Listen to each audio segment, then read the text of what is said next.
Verbal Riot.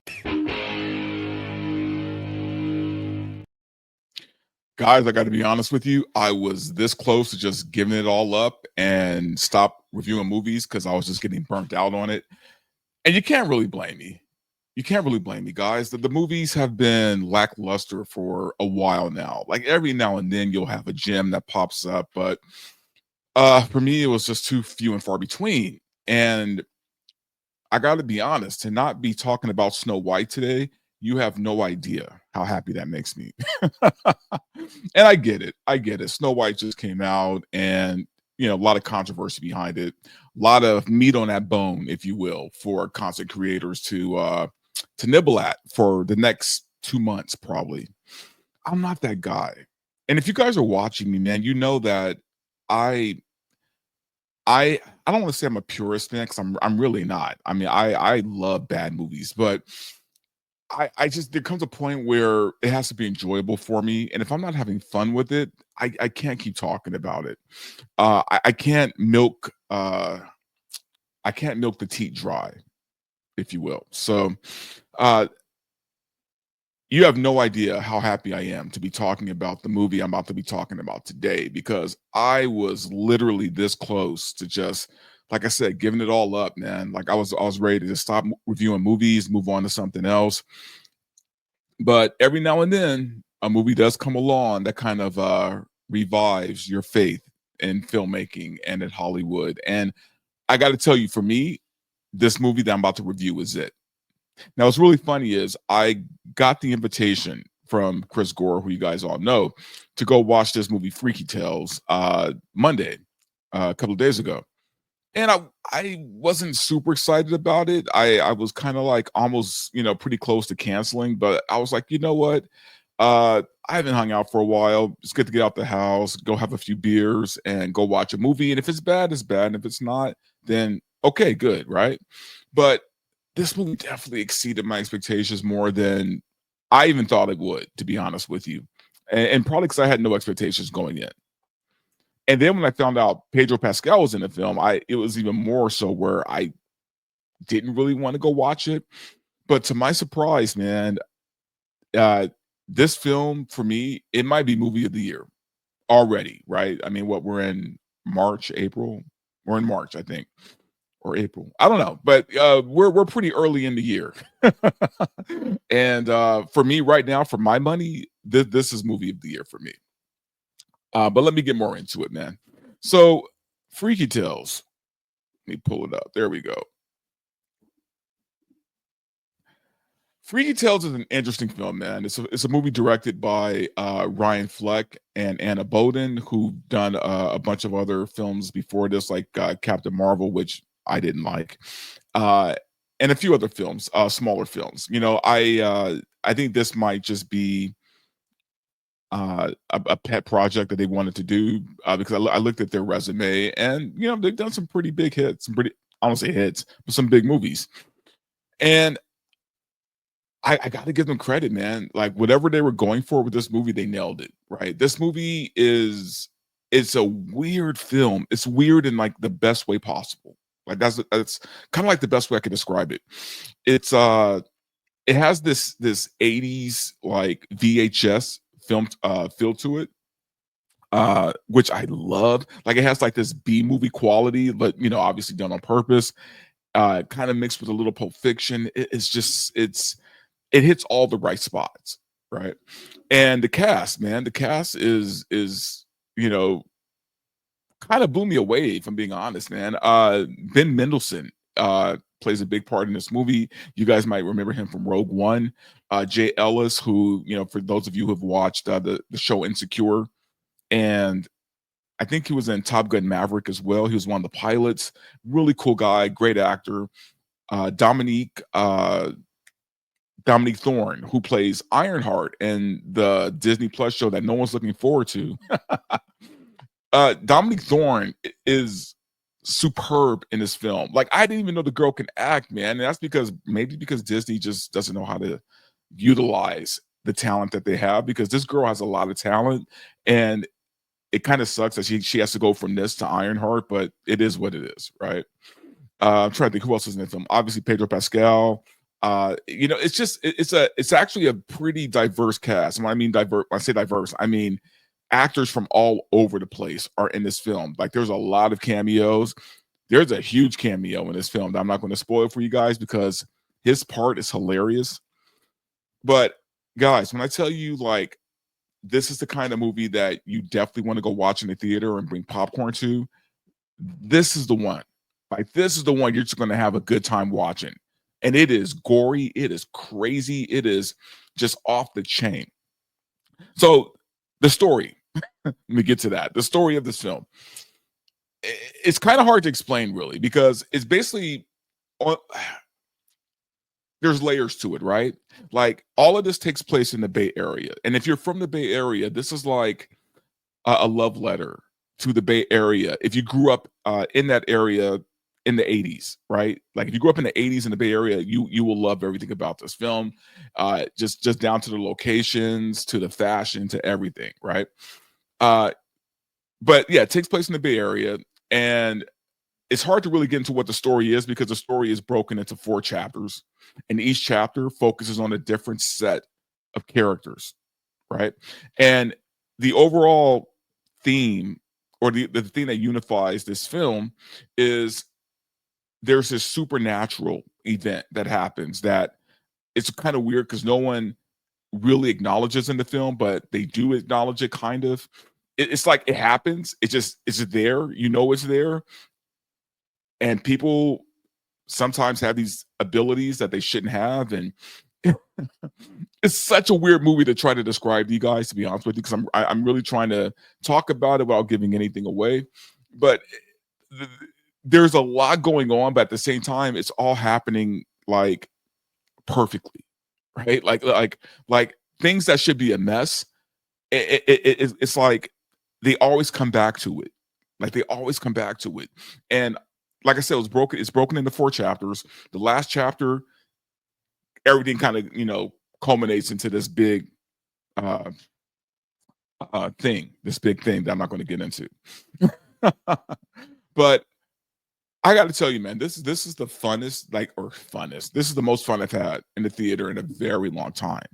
In a sea of nothingness, man, because I'm telling you guys right now, it's looking bleak in the movie theaters. There's really nothing to go watch. This is the movie. This movie right here is the one I'm putting my stamp on. This is the movie that you guys should go watch.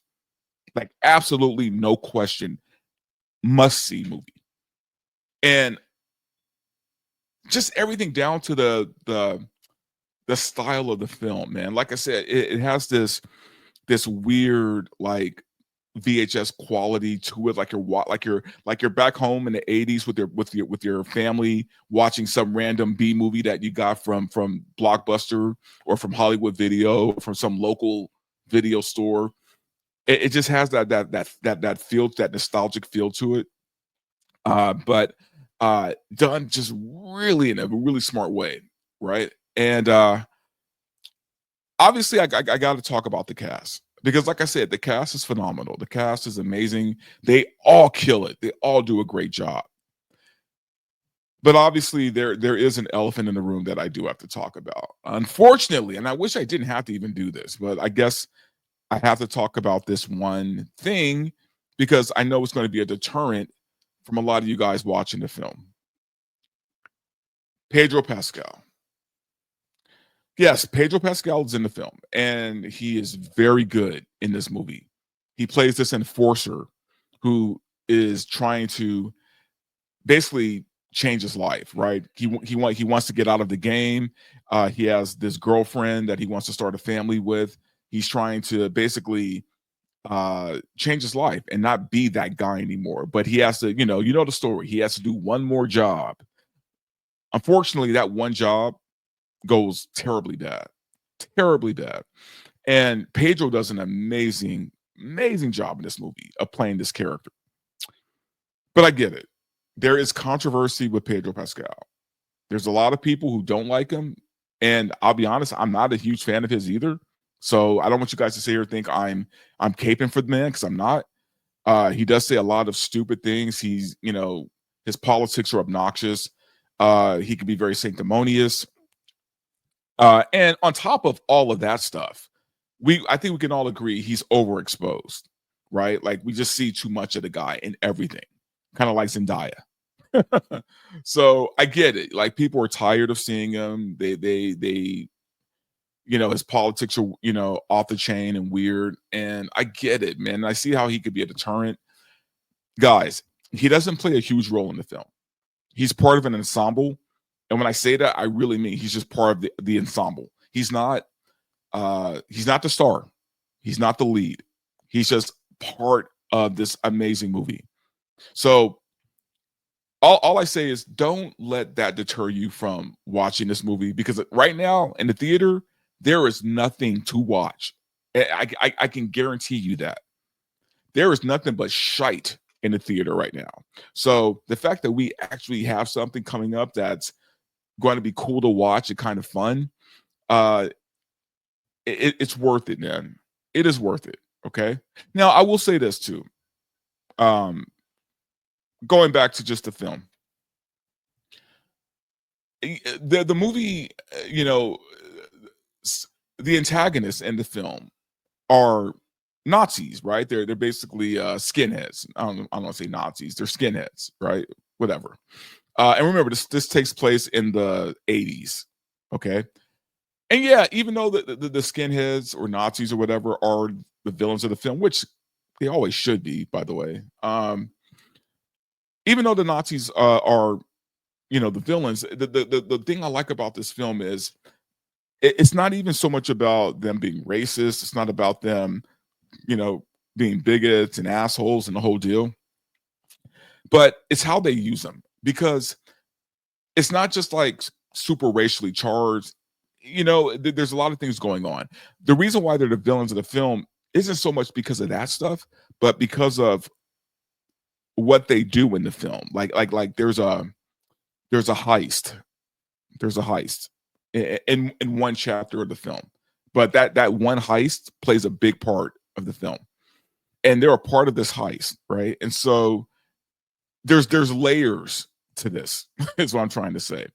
And I know in this crazy politically charged time, that might be something else that might throw people off, right? And it shouldn't, because look, if you're not a goddamn Nazi, then why do you care if Nazis are portrayed as the villain?